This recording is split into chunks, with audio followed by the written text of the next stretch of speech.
उच्च जाति के पुरुषों के सामने विशेष रूप से ये ध्यान रखना होता था कि वस्त्र न पहने जाएं ऊपर के हिस्से में, ये सम्मान सूचक था। आरोप में कि उन्होंने शरीर के ऊपरी हिस्से पर कपड़े पहने हुए थे, इस आरोप में उनको फांसी पर डाली। 1924 तक त्रावणकोर में इस तरह के टेक्स्ट चल रहे थे। अभी 100 साल भी नहीं हुए इस बात को। देखा, जो ये समझने को तैयार नहीं होते कि भेदभाव कैसे हो सकता है, जब भेदभाव हुआ तो आपने विरोध क्यों नहीं किया, आपको लड़ना चाहिए था, ऐसी बचकानी बातें कई लोग करते हैं। तो मुझे लगा कि सामाजिक भेदभाव कैसे काम करता है, कुछ एग्जाम्पल्स आपको देकर समझाता हूँ। और बहुत विचित्र विचित्र एग्जाम्पल्स हैं, हमारे समाज के एग्जाम्पल्स हैं। और जिस भी एग्जाम्पल की बात मैं कर रहा हूँ, इंटरनेट पे उसका नाम टाइप करके सर्च कीजिएगा, पढ़िए उस चीज को, आपको पता लग जाएगा। केरल में एक इलाका है जिसको बोलते हैं त्रावणकोर, आपने सुना ही होगा। और ये त्रावणकोर वो इलाका है जो अब केरल राज्य जो बना आजादी के बाद उसका हिस्सा बन गया। पहले त्रावणकोर एक साम्राज्य था, किंगडम था, राजशाही थी वहां। निम्न कही जाने वाली जातियों के साथ किस हद तक अन्याय हो सकता है, उसका एक एग्जाम्पल त्रावणकोर है। आपको जान के बड़ा आश्चर्य होगा कि त्रावणकोर में 1924 में जाकर एक कानून पूरी तरह से खत्म हुआ। और वो कानून जानते क्या था? मुझे तो बोलते हुए संकोच हो रहा है। ऐसा कानून था कि जो निम्न जातियां थी, निम्न जातियों के पुरुषों और महिलाओं को एक विशेष टैक्स देना पड़ता था। पुरुषों का था हेड टैक्स, सिर का टैक्स। इसका मतलब ये हुआ कि वो अगर अपने सिर को सीधे सीधे लेके चल रहे हैं, उसको कुछ छिपा, मतलब एक खास तरीके से प्रेजेंट कर रहे हैं, तो उनको टैक्स देना पड़ता था। ये तो खैर बहुत अजीब सा नहीं लग रहा होगा, जो ज्यादा अजीब है वो अब बताता हूं। त्रावणकोर के राज्य में निम्न जाति की महिलाओं के लिए एक नियम था। और वो नियम ये था कि वो अपने शरीर के ऊपरी हिस्से को, यानी कि अपने सीने को, अपनी छाती को ढक नहीं सकती थी। और यदि पब्लिक प्लेस की बात कर रहा हूं मैं, सड़क पे भी चल रही हैं, बाजार में भी जा रही हैं, तो वो अपने शरीर के ऊपरी हिस्से को ढक नहीं सकती थी। और यदि वो ढकना चाहें तो टैक्स देना पड़ता था। उस टैक्स का नाम था ब्रेस्ट टैक्स। और ये टैक्स केवल निम्न जाति की महिलाओं पर लागू होता था, दलित और कुछ जो ओबीसी आते हैं उसमें एक जाति थी नाडार जाति, जो कि आज की भाषा में ओबीसी जातियों में आती है। एक जाति थी जो एझवा जाति, आपने सुना होगा, एक बहुत ही दलित वंचित जाति वहां की है, केरल की। उस एझवा जाति में एक कहानी चलती है, जैसे हम उत्तर भारत में लक्ष्मीबाई की कहानियां सुन के बड़े होते हैं ना, वहां के बच्चे जिस महिला की कहानी सुन के बड़े होते हैं उसका नाम है नांगेली। कहीं मन करे तो इस महिला का नाम इंटरनेट पे टाइप कीजिए, गूगल पे, उसी कहानियां पढ़िए। क्या कहानी है मैं आपको बताता हूं। 1802-1803 की कहानी है। ये लड़की एझवा जाति से थी, जो कि दलित जाति थी, निम्न जाति थी।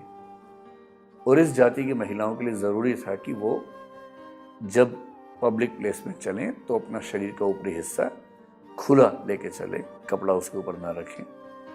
कितना आप समझ सकते हैं कितना खराब लगता होगा। कुछ लोग कहते हैं कि उस समय केरल की कल्चर का ये सामान्य हिस्सा था, लेकिन अगर ये मजबूरी है और उच्च जाति की महिलाओं पर ये मजबूरी नहीं है तो कितना अजीब सा लगता होगा, कोई भी सोच सकता है। तो वहां महिलाएं नाराज होती थी, कसमसाती थी, परेशान होती थी, पर अब क्या करें जब सिस्टम ही ऐसा है, राजा का आदेश है, सैनिक हैं, पुलिस है, वो सब सिस्टम ऐसा है, तो क्या करें। इस लड़की से बर्दाश्त नहीं हुआ और एक ऐसा प्रसंग हुआ कि इससे जब टैक्स मांगा कि इसने टैक्स देने से मना कर दिया और ये कहा कि मैं तो अपने शरीर को ढक के चलूंगी। बहुत विरोध हुआ, उच्च जातियों की तरफ से विरोध होने लगा कि ये क्या सिस्टम है, ये तो निम्न जातियां इस तरह से बर्ताव करेंगी तो हमारा उच्च होने का मतलब क्या रहेगा। और नियम ये था कि जब टैक्स ऑफिसर आएगा तो एक केले के पत्ते में टैक्स की राशि उसको देनी होती थी। तो जब इसने मना कर दिया तो बात खूब फैलने लगी, राजा तक बात चली गई। फिर नाराजगी बढ़ने लगी राज्य में। तो राजा ने कहा टैक्स ऑफिसर को कि इनके घर पे जाओ, टैक्स वसूल के आओ। टैक्स ऑफिसर गया। कई कहानियां हैं, कुछ कहानियां हैं कि टैक्स ऑफिसर गया, उसके साथ में बहुत सारे लोग थे जो गुंडा टाइप के लोग थे जो टॉर्चर करने के लिए गए थे, और वहां जाके इतना उसको मतलब परेशान किया गया, हरास किया गया कि तुमको टैक्स देना ही होगा और नहीं तो तुम्हें पब्लिक प्लेस में ऊपर के हिस्से में कपड़े रखने का अधिकार नहीं होगा। अंत में ये महिला अपने घर के अंदर गई बहुत नाराज होकर। टैक्स ऑफिसर को लगा कि अभी टैक्स लेके आने वाली है, और थोड़ी देर के बाद जब वो आई तो लोग दंग रह गए। उस महिला ने क्या किया कि चाकू से अपने स्तनों को काट के उस पात्र पर रख के सामने पेश किया। उसने कहा पैसे मेरे पास है नहीं और मैं अब ये नहीं झेल सकती कि मैं समाज में इस तरह से चलूं, तो इससे अच्छा है कि मैं अपने शरीर का हिस्सा ही काट देती हूं जिसको लेके इतना झगड़ा है। इतना खून बहा कि उसके कुछ घंटे में उसकी मौत हो गई। पूरे राज्य में हड़कंप मच गया, और जब इस महिला को जलाया गया तो कहने वाले कहते हैं, कुछ इतिहासकार मानते हैं कुछ नहीं मानते हैं, कि इसके पति ने भी चिता में कूद के अपनी जान दे दी, और एक तरह से सती प्रथा का रिवर्स एक मेल एग्जाम्पल वहां पर दिखाई पड़ता है। केरल के जिस इलाके में ये महिला थी उस इलाके में आज लगभग उसकी पूजा होती है। आज भी वो घर वैसा का वैसा है, कुछ टूरिस्ट लोग जाते हैं देखने के लिए। उस गांव का नाम भी ऐसा है जो संकेत करता है कि इस घटना से इसका कुछ लिंक था। इतना विरोध हुआ कि राजा को अगले दिन घोषणा करनी पड़ी उस जाति की महिलाओं को इस पीड़ा से मतलब उसने रोक दिया और कहा कि अब आपको ये टैक्स देने की जरूरत नहीं है। लेकिन सबके लिए नहीं, उस समुदाय के लिए ऐसा हुआ। उसी राज्य में दूसरा समुदाय था नाडर समुदाय। इस पर भी यही नियम लागू था महिलाओं पर, इनको भी खराब लगता था। अब कितना अजीब समाज है कि निम्न जाति का होने की वजह से महिलाओं को इतना भी हक नहीं कि वो अपने स्तन को ढक सकें। कितनी बदतमीजी एक समाज में हो रही है, पर ये वहां पर चल रहा था। और उच्च जाति के पुरुषों के सामने विशेष रूप से ये ध्यान रखना होता था कि वस्त्र न पहने जाएं ऊपर के हिस्से में। ये सम्मान सूचक था कि निम्न जाति के लोगों ने सम्मान का भाव दिखाया उच्च जाति के लोगों के प्रति। अब अगर ऐसा सिस्टम, और ये जितनी बातें मैं आप कह रहा हूं आप सब इंटरनेट पर सर्च कीजिए, ठीक से पढ़िए इनके बारे में, आपको सब तथ्य मिल जाएंगे इस बारे में। और अगर इतिहास में ऐसा हुआ तो उसको छिपाने से क्या होगा? जो इतिहास में हुआ उसको एक्सेप्ट कीजिए, और जो गलत है उसको दूर करने का प्रयास करना चाहिए। नाडार जाति में जब ये ज्यादा होने लगा तो नाडारों में भी नाराजगी होने लगी। उसी समय ईसाई धर्म भारत में फैलने लगा था। तो जो सीरियन कैथोलिक ईसाई हैं केरल में जो समुदाय है, बहुत सारे नाडार लोग उसमें उस धर्म में दीक्षित होने लग गए। और जब वो ईसाई बनने लगे तो ईसाई धर्म की तरह से कपड़े पहनने लगे। जो नाडर महिलाएं हिंदू थीं वो भी उनको देख के ऐसा प्रयास करने लगी। अब जब वो कपड़े पहनती थीं ऊपर के हिस्से में तो तथाकथित उच्च जातियों को ये बर्दाश्त नहीं होता था, तो उनकी तरफ से विरोध होता था, और राजा उच्च जातियों के दबाव में काम कर रहा था। तो वहां पर सोशल टेंशन होने लगी, सामाजिक तनाव। सोचिए, सामाजिक तनाव इस मुद्दे पर हो गया कि निम्न जाति की महिलाओं को अपने शरीर पर कपड़े पहनने का हक है कि नहीं, इस पर झगड़ा हुआ। और फिर 1850s में आते आते ये तनाव इतना बढ़ा कि 1859 में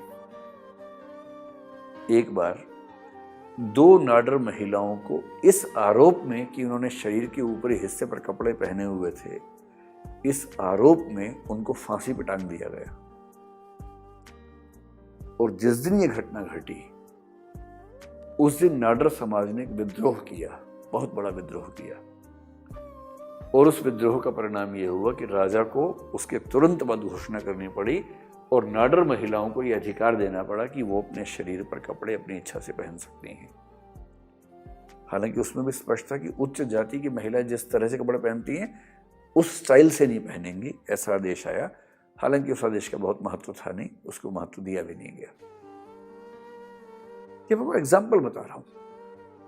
अमेरिका में श्वेत अश्वेत के मामले में ऐसे हजारों एग्जाम्पल्स हैं कि अश्वेत व्यक्तियों के साथ क्या क्या नहीं हुआ, दासों के साथ क्या क्या नहीं हुआ, पूरे के पूरे परिवारों को खत्म कर दिया गया टॉर्चर करके। ऐसी हजारों कहानियां हैं अमेरिका में। भारत में जाति के मसले में, किसी किसी देश में धर्म के मसले में है। पाकिस्तान में हो सकता है कि वहाँ के जो अल्पसंख्यक हैं, हिंदू हैं या सिख हैं या ईसाई हैं, उनके साथ ही ज्यादती होती हो। ऐसी घटनाएं हम सुनते भी हैं बीच बीच में। डॉक्टर अंबेडकर हमारे देश के सबसे शानदार लोगों में से एक व्यक्ति हैं, और दुर्भाग्य ये है कि उन्हें एक जाति विशेष का नेता मान लिया गया, जबकि उनको ठीक से समझने के बाद कोई भी समझ सकता है कि उन्होंने जितना उपकार निम्न जातियों के लिए किया, उससे ज्यादा उन्होंने भारत की महिलाओं के लिए किया है। उससे ज्यादा एक शानदार संविधान हमारे देश को देकर उपकार किया है। डॉक्टर अंबेडकर एक केस स्टडी है इस मामले में।